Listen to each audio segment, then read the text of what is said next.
Assalamualaikum warahmatullahi wabarakatuh. Bismillah, alhamdulillah, wassalatu wassalamu ala rasulillah Sayyidina Muhammad ibn Abdillah wa ala alihi wa ashabihi wa man tabi'ahu ila yaumil qiyamah. Amma ba'du. Jamaah dzikrul ghafilin yang dirahmati oleh Allah, alhamdulillah, puji syukur hadirat Allah subhanahu wa ta'ala. Pada malam hari ini kita bisa beristighosah bersama, memohon, bermunajat kepada Allah agar kita semua pertama diampuni dosa-dosanya, dihapus segala kesalahannya, Allah jauhkan kita dari bencana, musibah dan malapetaka. Akhir-akhir ini ya, mungkin kita semua merasakan dampak dari virus corona. Jadi pengaruhnya itu sangat luar biasa, mempengaruhi perekonomian, pendidikan, bahkan semua aspek kehidupan ini terpengaruh hanya gara-gara virus corona. Apa sikap kita sebagai seorang mukmin ketika mendengar wabah yang melanda di dalam suatu negeri? Di zaman Rasulullah Shallallahu Alaihi Wasallam itu pernah terjadi namanya wabah taun. Wabah taun, orang Jawa bilang pagebluk. Jadi kata Rasulullah, langkah antisipasi kita di saat terjadi wabah, kalau wabah terjadi suatu daerah, kita ada di daerah tersebut, kita jangan keluar. Kalau wabah ini terjadi di tempat lain, di daerah orang lain, sedangkan kita masih berada di daerah kita sendiri, kita jangan datangi tempat lain atau daerah lain tersebut. Jadi namanya isolasi itu sudah diajarkan oleh baginda Rasulullah SAW sejak zaman terjadinya wabah taun. Kalau sekarang ya, virus COVID-19 atau corona. Nah, di dalam Al-Quran Allah Subhanahu wa ta'ala telah mengingatkan kita semua, ya, walanabluwannakum bisyai'im minal khawfi wal ju'i wa naqsim minal amwali wal anfusi watsamarat. Sungguh aku akan mengujimu bisyai'im minal khaufi, sedikit rasa takut. Jadi kita semua itu akan diuji dengan sedikit rasa takut, cemas, khawatir. Ini ada.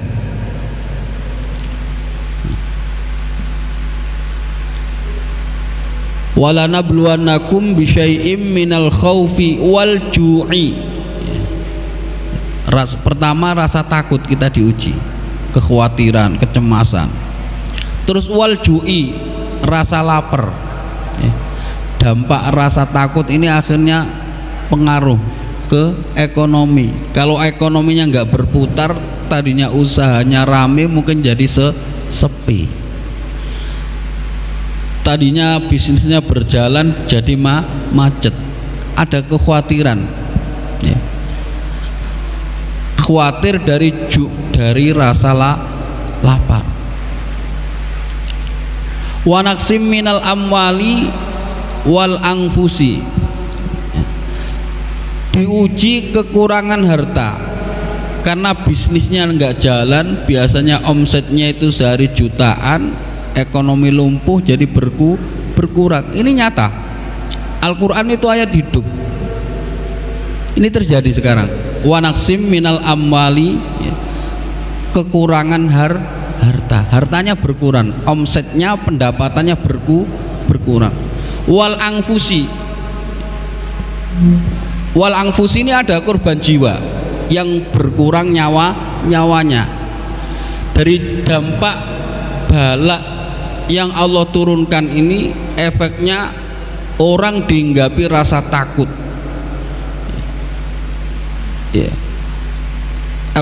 ekonominya turun, ada korban.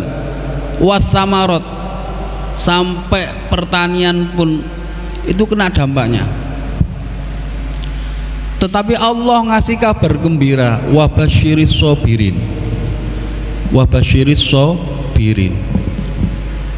berilah kabar gembira orang-orang yang bersabar. Sabar ini dibagi 3. Yang pertama, sabar ala ta'ah, sabar dalam menjalankan ibadah.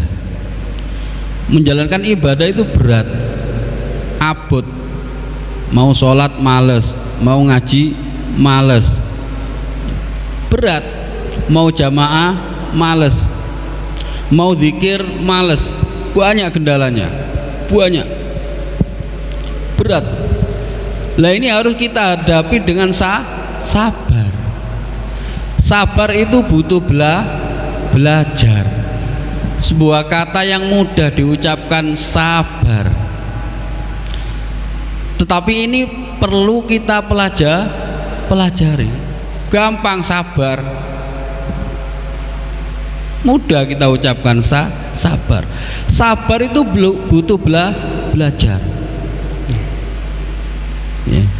Saya jadi teringat ketika Hadratus Syekh Kiai Hamim Jazuli itu ngetes, nguji salah satu pengikutnya, namanya Kiai Hasim Soleh dari Ponorogo. Dawu Gusmi, Kiai, sudah saatnya sampean mendirikan Dzikrul Ghafilin di Ponorogo. Sudah saatnya Kiai mendirikan Majelis Simaan Al-Quran di Ponorogo. Nanti saya akan rawuh, saya akan datang, saya sendiri yang akan meresmikan, bikin acara yang besar. Itu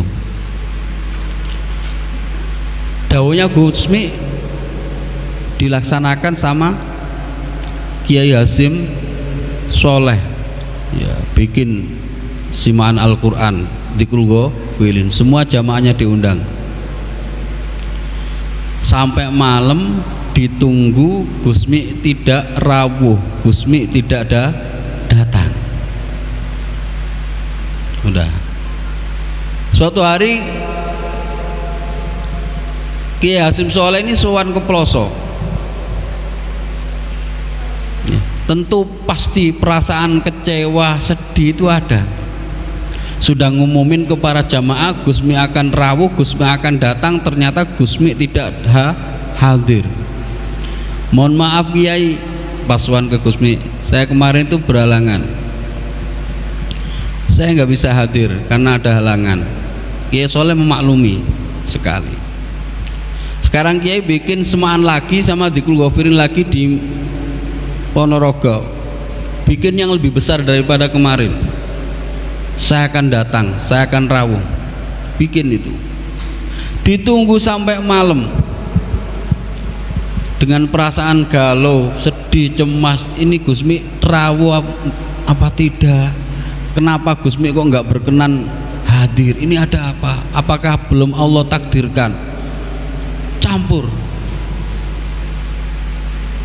campur aduk perasaan kecewa, perasaan sedih. Ndelala Gusmi untuk kedua kalinya itu nggak datang, nggak rawuh,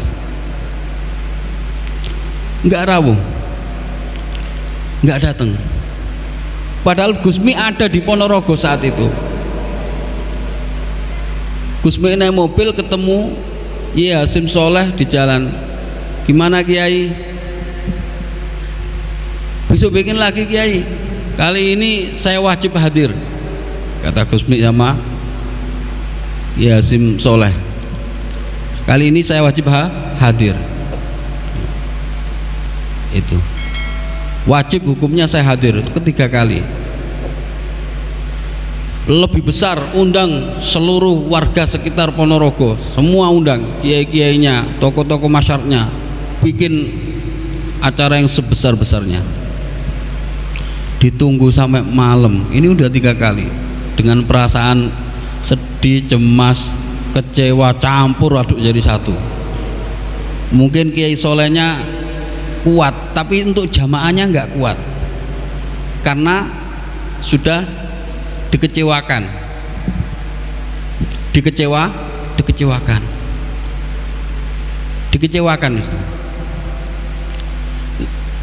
Lah itu sembari nangis, akhirnya jamaah bubar. Jamaah bubar dengan tanpa kehadiran Gusmi. Setelah itu Kiai Soleh ini berjalan sambil bercucuran air mata. Kenapa Gusmi kok nggak berkenan rawuh? Ada apa saya ini yang salah? Itu udah 3 kali. Keempat kali masih nggak datang. Kiai bikin lagi acara yang besar, diumumin, undang jamaah semua besar-besaran itu. Masya Allah, campur aduk perasaan kecewa, sedih, nelongso, itu campur aduk dari satu. Kelima kalinya Gusmi baru datang. Gusmi cuma tersenyum. Gimana Kiai rasanya? Enak. Mau marah? Kalau mau marah tidak usah belajar. Sabar itu butuh belajar. Di dalam menjalankan ibadah itu butuh kesabaran. Itu kalau kita melihat dengan kacamata syariat, pasti kita akan menjustis Gusmi itu seorang munafik karena janji, udah berjanji tapi tidak menepati. Ada kan hadis ayatul munafiki salah satun idza wa'ada akhlafa. Tanda-tanda munafik itu 3, kalau janji mengingkari, kalau berkata bohong, kalau diamanati khianat, wa idza tumina khona. Itu kalau kita memandang dengan kacamata syariat. Gusmi mengajarkan kita semua di saat memandang diri sendiri pakailah kacamata syariat agar kita ketat dalam beribadah. Waktunya sholat, waktunya zikir ya zikir, agar kita ketat dalam beribadah. Tetapi di saat memandang orang lain pakailah kacamata hakikat agar tidak gampang mengvonis, tidak gampang menyalahkan. Karena yang namanya guru itu mendidik, menempa agar santri jamaah itu terbentuk karakternya,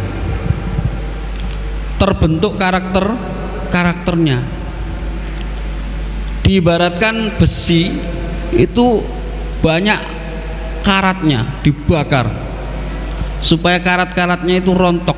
Sama aja dalam hati kita ini banyak penyakit, namanya ujub, merasa paling kaya, merasa paling pinter, ujub namanya itu sifat. Lah ini harus dirontokin dulu kalau mau menghadap ke Allah, itu dirontokin dulu. Si perasaan-perasaan seperti ini harus dibakar dulu. Ibarat besi itu karatnya itu dibakar, setelah itu ditempa, digedik nggak tanggung-tanggung gediknya itu, pakai godem. Kalau pakai apa namanya, pakai martil nggak penyet, nggak jadi pisau, nggak jadi golok. Karena kebetulan bapak saya itu seorang pandai besi, almarhum itu pandai besi. Sampai sekarang yang nerusin itu adik kandung saya. Saya promosi ya, kalau jamaah mau pengen pesen pisau, golok, cangkul, sabit, itu sama saya, dijamin tajam. Itu dijamin tajam, ditempa supaya terbentuk karakternya, supaya menjadi apa? Manfaat. Lah kalau udah jadi pisau itu bisa kita gunakan untuk motong, mau motong bawang, motong kambing bisa. Kalau udah jadi cangkul bisa kita untuk gunakan untuk nyangkul. Tapi itu melalui tempaan, tempaan. Ya. Ditempa. Kalau nggak ditempa seperti itu nggak terbentuk. Karena di saat kita sowan menghadap Allah itu harus dengan qalbin salim, dengan hati yang bersih. Ya. Wala tukhzini yauma yub'atsun yauma la yanfa'u malu wala banun. Ya Allah, jangan Kau permalukan aku di hari dibangkitkan dari kubur. Yauma la yanfa'u wala malu wala banun. Hari di mana harta itu nggak ada gunanya, anak nggak ada yang bisa kita banggakan. Ilaman atallaha biqalbin salim, kecuali orang yang sowan menghadap Allah dengan hati yang salim, dengan hati yang bersih, dengan hati yang jernih. Jadi sabar itu butuh belajar, sabar dalam beribadah. Yang kedua, sabar dalam apa? Menjauhi maksiat. As-sabru ala tarkil ma'asi, sabar dalam menjauhi maksiat. Maksiat itu enak menggiurkan ya. Enak menggiurkan. Orang banyak terjerumus terperdaya namanya maksiat. Lah ini kita harus sabar ya. Mau ini nggak boleh ya kita tahan. Sabar itu menahan apa? Amarah. Karena nafsu itu selalu mendorong kita untuk berbuat jahat ya. Innan nafsa la ammaratum bisu illa ma rahima rabbi. Nafsu itu selalu mendorong kita berbuat jahat kecuali nafsu yang dirahmati Allah. Makanya ada nafsul marhamah, nafsu radiyah mardiyah, banyak macam-macam nafsu ya. Idza qabalnal isa'a bil isa'a famata tantahil isa'a. Kalau kejahatan itu kita balas dengan kejahatan, maka sampai kapan kejahatan ini akan berakhir? Orang nonjok kita balas tonjok, ya nggak akan selesai, nggak akan selesai.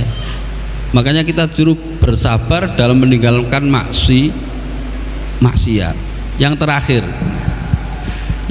itu as-sabru indal musibah, sabar di saat menghadapi apa? Musibah. Karena Allah ya, menimpahkan musibah itu bukan untuk membinasakan. Di dalam kitab Manaqib Syekh Abdul Qadir Al-Jailani Al-Burhani, kitab Burhan, innal baliyata lam ta'til mu'mina lituhlikahu wa innama atathu litakhtabirahu. Sesungguhnya bala itu tidak menimpa orang mukmin untuk membinasakannya, tetapi bala ini Allah turunkan untuk mengujinya ya. Kalau lolos lulus, setelah diuji selesai maka akan naik pangkat. Di saat kita menghadapi problem hidup, kita mempunyai sifat keterbatasan berpikir, keterbatasan bertindak, keterbatasan materi. Nah, satu-satunya tempat untuk mengadukan problema kita itu hanya kepada Allah. Jangan sampai kita nikung, jangan sampai banting setir nikung. Percayalah bahwa Allah menguji kita dengan suatu ujian. Itu bukannya Allah nggak sayang sama kita, itu karena bentuk kasih sayang Allah sama kita. Kenapa Allah turunkan bala itu kok justru sebagai bentuk kasih sayang Allah terhadap hambanya yang beriman, diuji, dites untuk mendewasakan kita. Sebab hidup itu kuliah tanpa bangku. Nah, dewasa dalam bersikap, dewasa dalam bertindak. Jadi yang perlu kita asah itu bukan hanya kecerdasan intelektual, tapi ada yang perlu kita asah, kecerdasan emosional. Mampu nggak kita mengendalikan emosi kita? Walaupun ilmunya setinggi langit, tapi kalau dia tidak mampu mengendalikan emosinya, di saat terjadi benturan, rumah tangga bisa berantakan, anak jadi korban, di tengah masyarakat diterpa angin, difitnah, tumbang. Karena apa? Karena akarnya ini enggak kuat. Udah Allah contohkan, alam taro kaifa daraballahu mathalan kalimatan thayyibatan kasyajaratin thayyibatin asluha tsabitun wa far'uha fis sama. Apakah kalian tidak melihat bagaimana Allah membuat suatu perumpamaan kalimat thayyibah la ilaha illallah, kasyajaratin thayyibatin, seperti pohon yang indah, asluha tsabitun, akarnya itu nancep, kokoh di dalam tanah, wa far'uha fis sama, tapi cabangnya sundul sampai langit. Coba, miftahul jannah la ilaha illallah, kunci surga itu la ilaha illallah. Jadi kita itu harus kokoh, harus tegar. Jadi dalam menghadapi apapun, benturan apapun, problem apapun, kita sudah ditempa, dididik, dilatih mental spiritualnya. Kalau ngaji baca kitab mudah, ya. Ngaji baca kitab kuning itu mudah, tapi mendidik mental spiritual itu yang nggak gampang, ya. Makanya ada kecerdasan intelektual, ada kecerdasan emosional, dan ada kecerdasan individual. Lah, seorang pemimpin itu harus punya jiwa seperti itu, tangguh, kuat. Jadi diterpa apapun itu tidak akan goncang. Jangan mudzabdzabina baina dzalik la ilaha ula wa la ilaha ula. Jangan terombang-ambing ke sana kemari. Jangan. Harus tetap eksis. Sebab kita menuju Allah itu nggak bisa sendirian, nggak bisa. Yauma nad'u kulla unasim biimamihim. Di hari Allah panggil tiap-tiap manusia itu dengan pemimpinnya. Sampai pengikutnya siapa? Ditanya sama Allah. Guru kamu siapa? Saya nggak pernah ngaji. Sono, suruh minggir. Makanya ada sebuah hadis, yashfa'u yaumal qiyamati salah satu al-anbiya tsumma syuhada tsumma ulama. Kelak di hari kiamat setelah Rasulullah SAW memberikan syafaat uzma, itu ada 3 orang yang diberi syafaat, diberi hak untuk memberi pertolongan. Pertama anbiya, yang kedua syuhada, yang ketiga ulama. Lah kita di sini tuh nderek Gusmi, ngikutin Gusmi dalam kapal yang dinakodai Gusmi. Ini jangan sampai turun di jalan tenggelam. Sudah ada cerita nabi-nabi terdahulu, Nabi Nuh, ya. Anak istrinya diajak naik kapal nggak mau, akhirnya tenggelam. Ya bunayyarkam ma'ana wala takum ma'al kafirin. Wahai anakku, ayo ikut naik kapal sini, ya. Wala takum minal kafirin, kamu jangan berpaling, jangan menjadi golongan orang-orang yang berpaling. Kata anaknya apa? Namanya anak durhaka. Qala sa'awi ilal ma, qala sa'awi ilal jabali ya'simuni minal ma. Oh, saya mau naik gunung kan tinggi. Qala sa'awi ilal jabali ya'simuni minal ma. Gunung ini akan menjagaku dari apa? Banjir bandang. Akhirnya semua tenggelam. Ini sebuah pelajaran untuk kita jadikan kajian. Jangan sampai terjadi sama kita. Kita itu nderek, kita itu nggak ada yang kita andelin, nggak ada yang kita banggakan, tidak ada sama sekali. Ya. Nggak ada yang kita banggakan di dunia ini. Kita hanya berharap satu, rahmatnya Allah Subhanahu wa Ta'ala. Dengan mengikuti torekonya Gusmi, insya Allah kita selamat sampai surga. Sebab orang dimasukkan surga itu ya wasiqal ladzina amanu ilal jannati zumaro. Ini ayat hidup Al-Qur'an. Wasiqo dan digiring siapa alladzina, orang-orang banyak, amanu yang beriman siapa alladzina ilal jannati ke surga, zumaron dengan berkelompok. Oh, ini kelompoknya Gusmi, oh ini kelompoknya Mbak Dalar, itu sama kelompoknya masing-masing. Oh ini NU, ini Muhammadiyah, ini Persis. Udah kira-kira seperti itu. Nggak bisa kita nyelon sendiri, itu nggak bisa. Man la syekho fa syekhu syaiton. Orang yang nggak punya guru itu gurunya setan. Sampean belajar via internet, nggak punya guru yang membimbing sampean, stres itu, stres, kongslet. Makanya kalau ada sesuatu yang negatif itu harus diterima dengan positif. Supaya apa? Supaya ketemunya jadi positif. Nur, nanti nur yang mancar itu nur. Ya, arus listrik itu kalau plus sama minus itu nyala terang benderang. Tetapi kalau plus sama plus kongslet. Lah kongslet. Kita mau ke Allah kok sendirian, kongslet. Mau ikut Rasulullah kan, saya langsung ikut Rasulullah, Al-Quran Sunnah. Lah memang yang ngajari sampean itu Rasulullah. Al ulama warasatul anbiya. Ulama itu penyambung lidah para nabi.